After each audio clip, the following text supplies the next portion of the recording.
projeto, que é o meu e-book, A Cena dos Podcasts na Comunidade.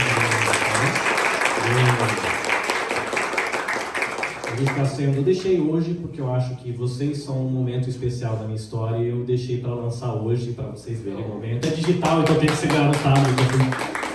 O que é esse projeto?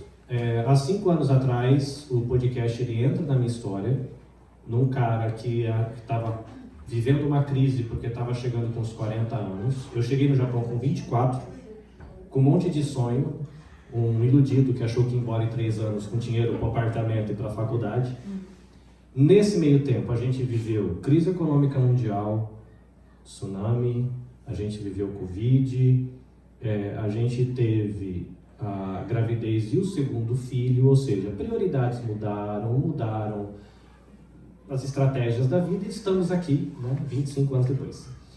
Quando eu cheguei perto dos 40, eu fiquei muito mal, porque eu comecei a fazer as contas, eu falei, o brasileiro, um homem brasileiro vive em média 76 anos. Se eu estou batendo nos 40, eu vivi metade e não conquistei nada do que eu sonhei. Continuava casado, com saúde, 2 filhos saudáveis, ok. Mas assim, os planos de por que eu me dei o trabalho de dar a volta no mundo deu errado. Isso me deixou muito mal, porque eu falei, cara, o que eu tinha para viver na minha vida deu errado. Dos 40 para lá é dor na coluna, dor nas costas, é catacônia, dor de cabeça, careca, barba branca. Tô ralado. E eu fiquei mal, porque eu falei, cara, som perdido, não vai ter nada que eu possa fazer na vida. O podcast entra na minha história e eu comecei a aprender habilidades novas, como eu não falava desse jeito que eu falo. Eu não me comunico desse jeito que eu me comunico, não me comunicava como eu me comunico. E o podcast, ele transformou a maneira como eu enxergava.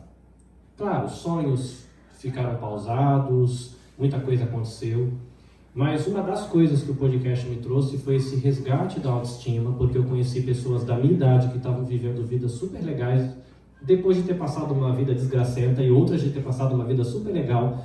Conheci pessoas com 60, 70, 80 anos, que, cara, sonhadoras, fazendo coisas malucas, assim, viajando o mundo. Eu falei, cara, então não posso, só tenho 40. E aí, para mim, a mídia podcast foi isso, esse momento de eu reencontrar um Carlinhos que eu achei que não ia ter mais nunca. E um dos sonhos que eu tirei da cachola foi, eu vou fazer minha faculdade. E eu botei uma meta nessa época, eu tinha quase 40, eu falei, antes dos 50 eu quero me concluir. E eu entrei na faculdade, um curso de 2 anos, demorei 4, porque demorou 1 ano e meio para me entregar o dito curso do TCC. Mas eu escolhi pesquisar a cena do podcast brasileiro no Japão. E eu fiz uma pesquisa, entreguei, só que essa pesquisa vira um trabalho acadêmico, você manda lá para a faculdade, que deixa disponível no Google Acadêmico e acabou.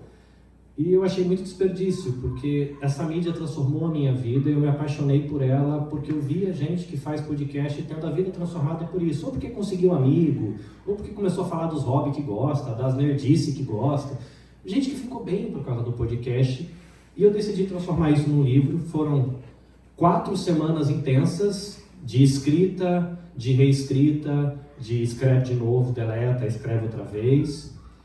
Tem prefácio do Léo Lopes, que é o cara que fundou a primeira empresa especializada em podcast do Brasil.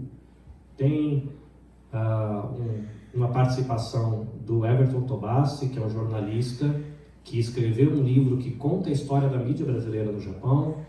Tem uma carta a vocês, leitores, da Aline Hack, que é uma pesquisadora que organizou lá no Brasil o livro Feminismos e Podcasts. Hoje ela está na Holanda pesquisando, acho que no doutorado dela.